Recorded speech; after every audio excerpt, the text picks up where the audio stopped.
بەڕاستی جێگەی باسەوە جێگەی دەستخۆشە کە پێشانگەیەکی ئاوا کرێتەوە بەڕاستی لە مۆزای ئێستا بە تایبەتی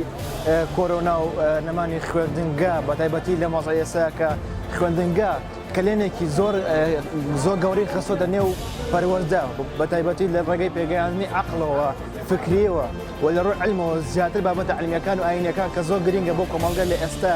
و بە تایبەتی لە منداڵانە ئەمە زۆر گرنگە و من هیوادارم هەموو گەنجێک بتوانێت لە 18 مانگە سەردانی ئەو پێشانگایەکە کە پڕە لە کتێبی هەمە جۆر لە ئاینی و لە مێژوویەوە لە وڵاتانی ئەوروپاوە کە زیاتر لە 30 وڵات بەشداری ئەو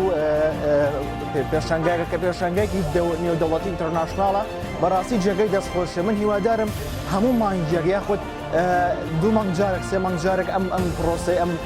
پێشانگایە بەردەوامێت بەڕاستی چونکە جیلی ئێستا زۆری پێویستی بە یاخود گەنجی ئێستا لە مۆزعی ئێستا بە تایبەتی پێویستی بەم فکرێ وەرگرتنە عەلم وەرگرتنە و جێگەی دەستخۆشیە بە تایبەتی جەخت لەسەر ئەوە کەمەوە گەنج لە ئێستایە لە ڕێگەی یاخود بە تایبەتی چۆن لە ڕووی فکریەوە لە ڕووی عەلمیەوە زۆر دواکەوتووە بە تایبەتی چونکە حکوومەت زۆر کەمبایەقەیە بە گەنج لە ئێستایە بە تایبەتی لەوم لە ڕووی کۆرۆناوە لە ڕووی داراییەوە و هەم لە ڕووی لە هەموو ڕوویەکە بە تایبەتی گەنج زۆر پەراوێست کراوە.